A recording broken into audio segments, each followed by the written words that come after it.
आयत नंबर 4। खुदा ने देखा रोशनी अच्छी है और खुदा ने रोशनी को तारीकी से जुदा किया। पैदाइश की किताब का नाम इसलिए पैदाइश रखा गया क्योंकि पैदाइश का मतलब बिगनिंग, आगाज या शुरू होता है। और जब आप पैदाइश की किताब पढ़ते हैं या द बुक ऑफ जेनेसिस, तो आपको हर चीज की इब्तिदा, हर चीज की बिगनिंग, आगाज और शुरू नजर आता है। और जमीन के बारे में यहां पर बताया गया, जमीन वीरान और सुनसान थी और गहराओं के ऊपर अंधेरा था और खुदा की रूह पानी की सतह पर जुम्बश करती थी। और खुदा ने कहा रोशनी हो जा, और रोशनी हो गई। अब खुदा का फोकस किस जगह पर है? अगली आयत यह बताती है, खुदा ने देखा, क्या देखा? कि रोशनी अच्छी है। खुदा ने देखा कि रोशनी अच्छी है। अब ये उर्दू तर्जमा है, अंग्रेजी भी इसी तरह ही है। God saw that light was good। सबसे पहले जमीन के ऊपर अंधेरा, तारीकी है, लेकिन खुदा ने जब जमीन के ऊपर रोशनी को मुकर्रर कर दिया, तो खुदा ने रोशनी पर फोकस किया है। आज बाइबल मुकद्दस के अंदर यह लिखा है कि खुदा ने देखा, किसको देखा? रोशनी को देखा। खुदा का फोकस रोशनी पर है, खुदा का ध्यान रोशनी पर है, खुदा नूर पर निगाह करता है, खुदा लाइट को देखता है। और यहां पर यही हमें मिलता है। इंसान का फोकस खुदा के फोकस से ऑपोजिट है। इंसान फर्क सोच का मालिक है और इंसान फर्क ध्यान करता है, पर खुदा फर्क ध्यान करता है। खुदा रोशनी देखता है, खुदा पॉजिटिविटी देखता है, खुदा मुस्बत चीजों पर गौर करता है। लेकिन इंसान का फोकस ऐसा नहीं है। शायद अगर इंसान जो है, इंसान के ये कलमात होते और इंसान का ध्यान होता, तो इंसान तारीकी पर गौर करता। तारीकी अच्छी नहीं है, इसको रोशनी से जुदा कर दिया जाए, ये इंसान का फोकस होता। लेकिन खुदा का फोकस क्या है? खुदा का फोकस ये है, खुदा रोशनी को देखता है, रोशनी अच्छी है और डार्कनेस को, तारीकी को वैल्यू नहीं खुदा देगा, ध्यान नहीं देगा, खुदा नहीं ध्यान देगा। और पैदाइश की किताब के अंदर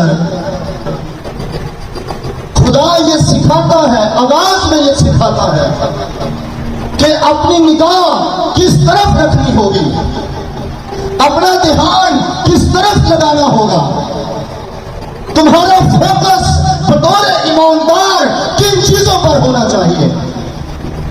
खुदा ये बिगनिंग के अंदर, आगाज के अंदर ये चीजें सिखा रहा है और खुद भी खुदा ने यही किया है। तारीकी पर गौर नहीं किया, अंधेरे पर गौर नहीं किया, डार्कनेस पर गौर नहीं किया, बल्कि खुदा यहां पर रोशनी पर, लाइट पर निगाह करता है।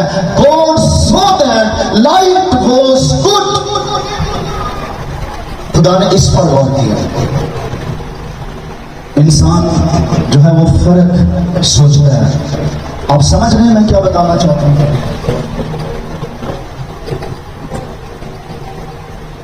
खुदा हमेशा मुस्बत चीजों पर गौर करता है। खुदा हमेशा पॉजिटिव सोचता है, लेकिन इंसान हमेशा नेगेटिव सोचता है। इंसान हमेशा मनफी ख्यालात मानता है। जब भी कोई इंसान किसी इंसान को परखता है तो सबसे पहले उसकी वीकनेस पर गौर करता है। इसकी वीकनेस क्या है, इसके अंदर कमी क्या है, इसके अंदर खामी क्या है, और हमेशा खामियों पर गौर करता रहता है। लेकिन खुदा का फोकस फर्क है। यहां पर खुदा जो है कुछ और सिखाता है। यस्सी को इल्हाद नजर आ गया, समा नजर आ गया, बड़े बेटे नजर आ गए। यस्सी फर्क सोच का मालिक है, उसका खुद का बेटा, लेकिन हमेशा उसकी खामियों पर गौर करता रहा।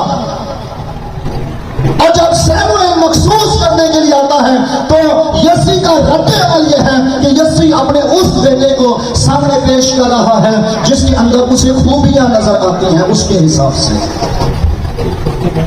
और वो ये देख रहा है ये मेरा बेटा इस काबिल है, ये मेरा बेटा कुव्वत वाला है, ये आर्मी पर्सन है, और ये सौल के यहां भी खिदमत करता है। इसको खुदावन ने चुना होगा। और दाऊद के बारे में वो क्या ख्याल मांग रहा है? वो चरवाहा है, वो इस लायक नहीं है, उसके अंदर कुव्वत भी नहीं है, वो आर्मी पर्सन भी नहीं है, उसकी पर्सनैलिटी भी सूट नहीं करती, उसके अंदर कमी है। उसका खुद का बेटा वो पाक है, लेकिन अपने ही बेटे के अंदर कमियां देखता, खामियां देखता। लेकिन खुदावंद वो है जो सबका खालिक और मालिक और दिलों को जानता है। खुदा दाऊद की खूबी पर गौर कर रहा है कि इसके अंदर खूबी क्या है, इसके अंदर खुदा ने ये देखा एबिलिटी क्या है। खुदा इस चीज पर गौर कर रहा है, और उसका खुद का बाप उस पर एतकाद नहीं रख रहा, उसका खुद का बाप उस पर भरोसा नहीं कर रहा, इसलिए उसे भूला हुआ है। उसे नहीं पता कि मेरा एक बेटा एलिजिबल है खुदा के हजूर खड़े होने के लिए। उसको ये नहीं पता कि उसके अंदर एबिलिटी है, वो खूबी रखता है, और वो इस लायक है कि वो खुदावन की हजूरी में खड़ा हो सके। लेकिन सोच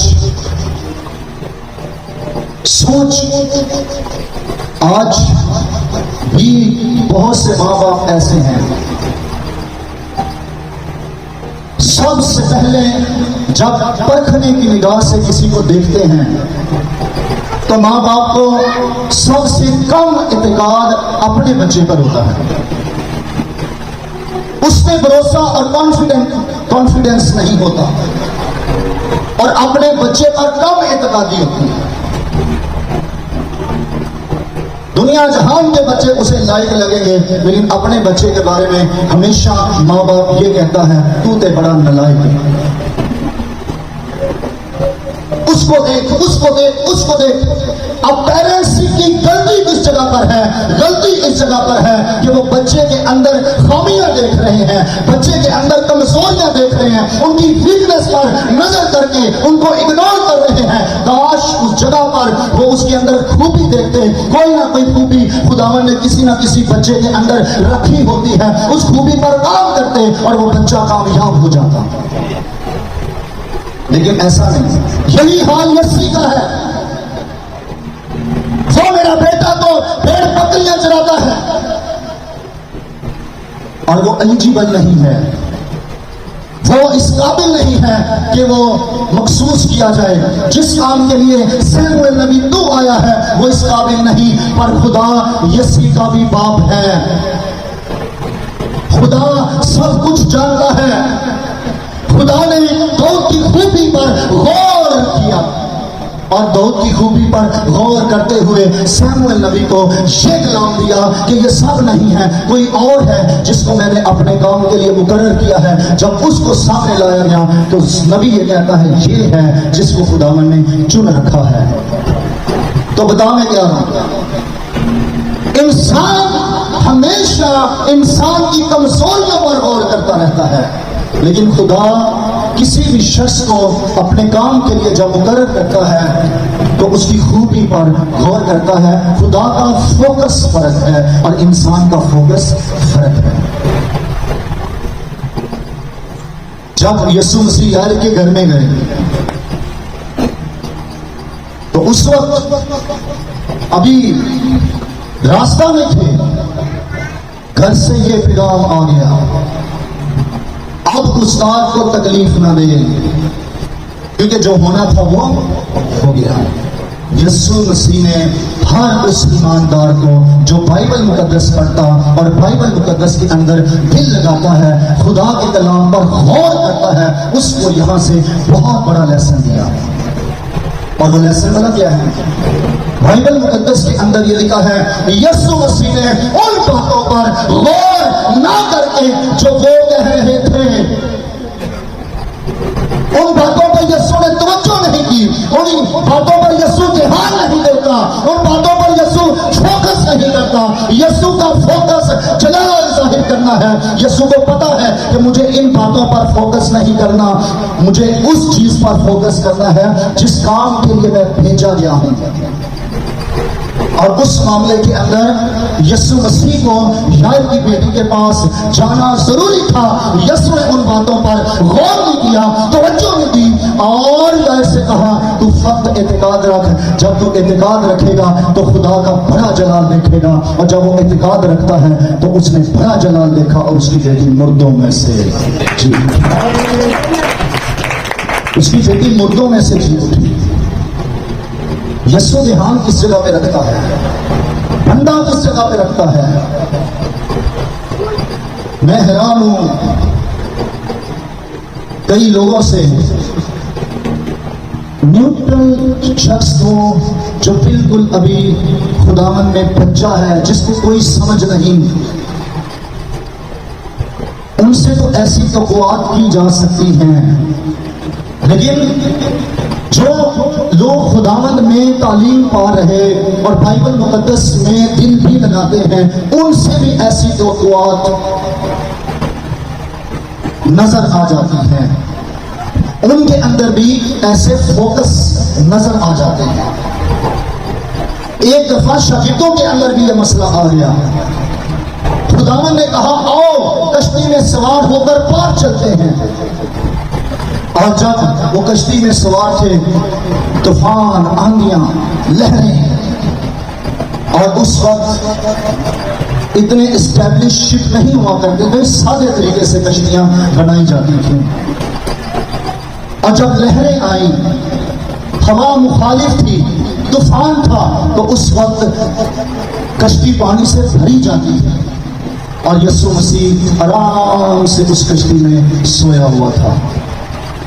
और शागिर्द उस जगह पर परेशान और फिक्र के अंदर, ट्रबल के अंदर, कंफ्यूज हो रहे थे, परेशान हो रहे थे। और ध्यान किस तरफ लगाया हुआ है? उन लहरों पर, उन हवाओं पर, उन तूफानों पर, उस तरफ अपना ध्यान, अपना फोकस लगाया हुआ। हालांकि ज़बूर 23 पढ़ते भी हैं, खुदावंद मेरा जुबान है, मुझे कमी ना होगी। हालांकि ज़बूर 23 पढ़ते भी हैं, खामोश के साया की वादी में से मेरा गुजर हो, मैं किसी बला से ना डरूंगा क्योंकि तू मेरे साथ है। यहूदी शागिर्दों देखो वो तुम्हारे साथ है, लेकिन तुम फिर भी परेशान होते हो। वो तुम्हारे साथ है। खामोश के साया की वादी में से मेरा गुजर हो, तू हमारे साथ है, खुदा हमारे साथ है। और जो कश्ती में सोया है, लूहियत के एतबार से खुदा है। और वो कह रहे हैं खुदावंद हमारा चुपान है, हमें कमी ना होगी। फिर भी जब कश्ती के अंदर लहरें, तूफान और पानी आता है तो डर जाते हैं, क्योंकि उनका फोकस लहरों पर है, तूफानों पर है। उनका फोकस यीशु मसीह पर नहीं है जो तूफानों को थमा सकता है। उनका फोकस उस जगह पे नहीं है, उनका ध्यान किसी और जगह पर है। और अगर फोकस यीशु मसीह पर होता और कामिल इत्तेकाद खुदा के बेटे यीशु पर होता, तो फिर पूरे ईमान के साथ कहते, चाहे जितना मर्जी तूफान आ जाए, तूफानों को थमाने वाला हमारे साथ है, कश्ती में है। इसलिए तूफान हमें नुकसान नहीं पहुंचा सकते, क्योंकि मौत से टकराने वाला एक है जो हमारे साथ है, जो जिंदगी देने वाला है। लेकिन उनका फोकस जो है वो किसी फर्क जगह पर है। लेकिन खुदा क्या सिखाता है? खुदा ये सिखाता है कि हमेशा मुस्बत चीजों पर फोकस करो, ध्यान उस जगह पे लगाओ।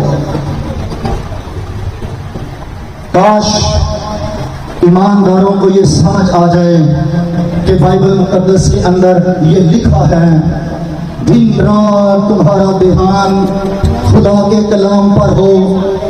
ईमानदार दिन रात ध्यान लोगों पर, लोग चर्चिज में आकर भी ध्यान एक दूसरे पर,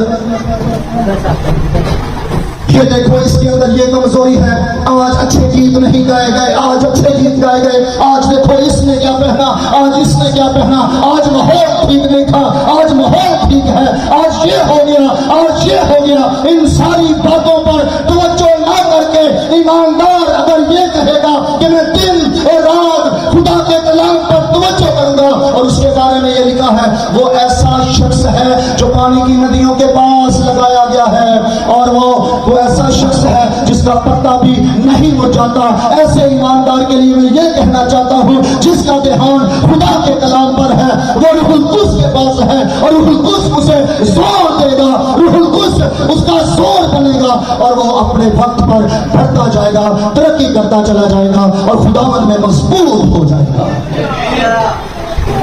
लेकिन लोगों के फोकस से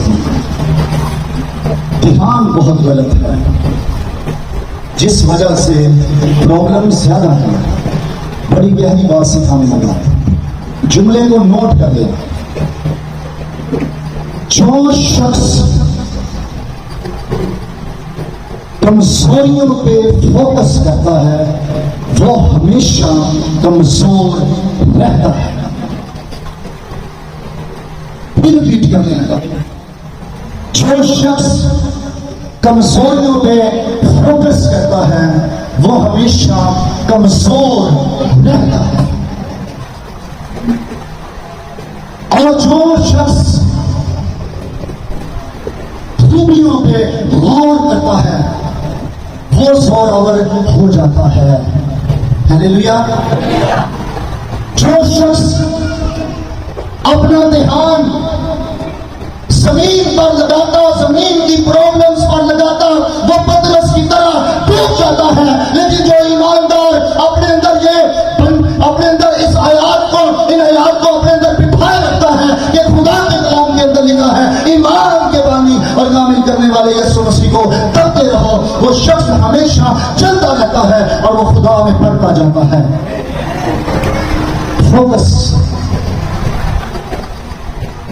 पतरस की तरह डूबना है या मजबूत होकर यीशु को सारी उम्र तकते रहना और यूं जो है उसे तकते तकते आसमान की बादशाही में जाना है। ये दोनों बातें जो है वो डिपेंड करती हैं ईमानदार पर कि वो किस तरह ध्यान लगाता है।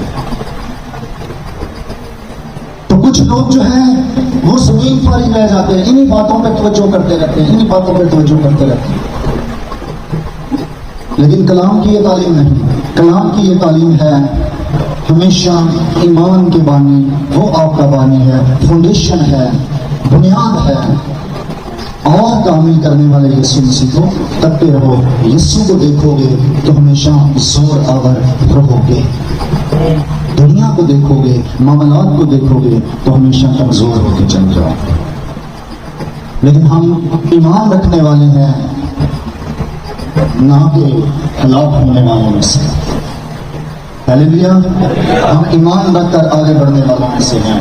तो आज मैं ये बताना चाहता हूँ, पैदाइश की किताब पहला बाब और उसमें उसकी चौथी आयत ये कहती है, खुदा ने देखा कि रोशनी अच्छी है। खुदा इस जगह पर देखता है और बंदा इस जगह पर देखता है। आप ईमानदारों का काम है, फॉलो उसको करो जो कामिल है, फॉलो उसको ना करो जो कामिल नहीं है। आपका आइडियल खुदा का बेटा यीशु है, जिसके अंदर कोई कमजोरी नहीं है। हालेलुया। जिसके अंदर किसी तरह की कोई कमजोरी नहीं है। खुदावंद आप सबको बहुत मुकम्मल दुआ करें।